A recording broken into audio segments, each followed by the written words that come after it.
Okay. Well, there's there he goes. Okay. Don't know where he's gonna go next. He's just flying around here. He's not bothering anybody. He's just doing his work, so I'll leave him alone. Um, Occasionally, I get one that starts attacking me, and those ones I deal with a little differently. But he's not doing that. He's being reasonable, so I'll be reasonable with him, and I'll leave him alone. See, that's the thing about nature, is you learn this when you spend enough time in nature. You know, you don't need to control everything. You don't need to worry about what the other guy's doing, worry about what the other creature is up to. As long as the other creature isn't stalking you to eat you. That's the thing, you got to watch that. And if the other creature is stalking you to eat you, well, at that point, it's not unreasonable to be vicious in your response. You know, to do what you have to do to make sure that that other creature understands that you have no intention of being its lunch or its supper or whatever, And so that can be applied to the human world too, not just nature, but like I say, that little bee there, hornet or whatever the heck it was, it has a stinger, but it showed no inclination at all to sting me. And so I have no reason to interfere with it. I just admired it. I sat here and I watched it go from flower to flower and do its work. And I admired the hard work it was doing. And I admired the engineering of it. You know, God is the greatest engineer ever. So when you see the things that God created, you see these little creatures, these little bugs, and you see how intricate they are, and you see how they work, and how everything functions as it should, and so on, and how they're here to do a job, and they do the job, And that, again, that's a pollination thing that contributes to the ecosystem. It keeps the ecosystem going. If these creatures disappear, then the ecosystem won't be far behind, in disappearing. And so, for me, just admiring God's creation is a big thing. And again, I've learned this gradually over the years. I didn't always know this. I learned it the hard way. Really, I did.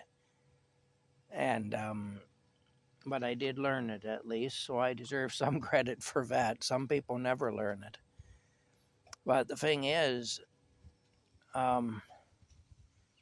in nature, what I've learned is to prioritize, because I'm living out here in the middle of it pretty much.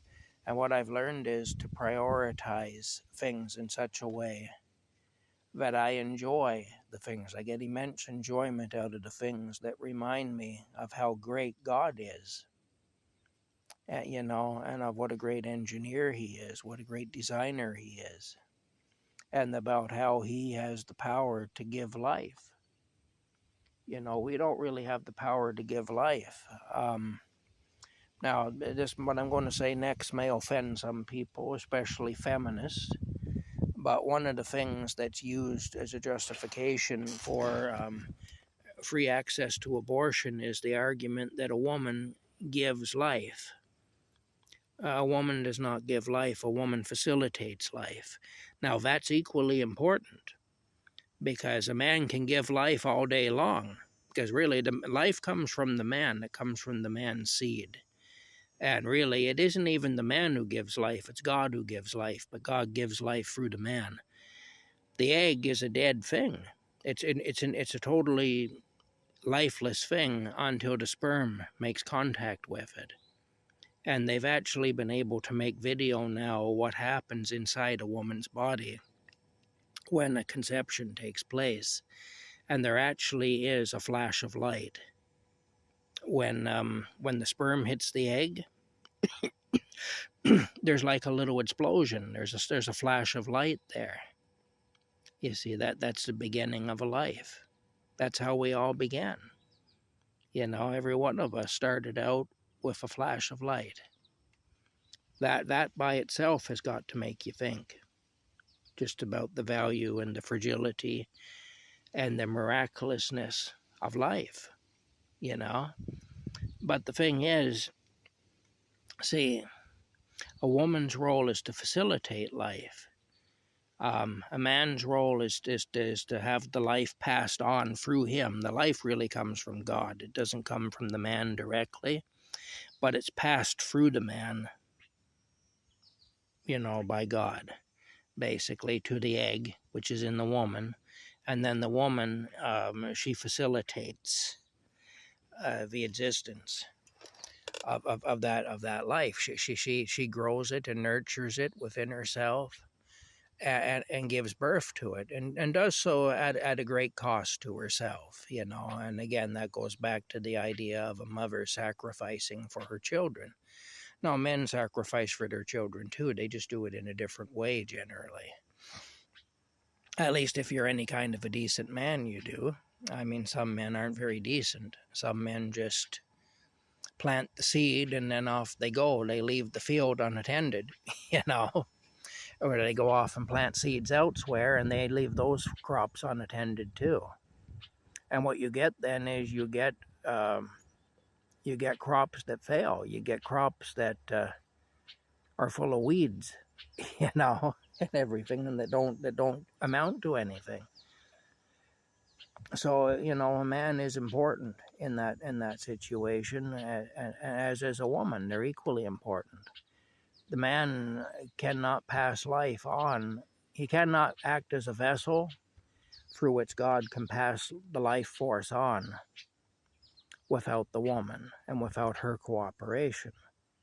And the woman needs the man, though, too, to plant that seed, and also to act as a provider and a protector and so on for her and her children, you know. And so both are equally important, and both need to do their jobs. But anyway, when I see these insects, like these little bees going from flower to flower and all different things like that, it really does remind me of how great God really is, you know, and what a great engineer he is, and how he let's making sure this is still working here. Okay, we're still going. We're at 45%. Okay, good. All right, that fan. Oh, again, he's so stealthy. I don't see him. I turn around and I step on him. I try not to, but I do. Anyway, the bottom line is, for me, see, even looking at Rocky, I'm reminded of how great God is. You know, that what you're looking at right there, that is God's design. You know, that's a creation of God right there. Rocky's a work of art. He really is. He's actually a walking work of art. You know, look how beautiful he is. And you know, again, he's a creation of God.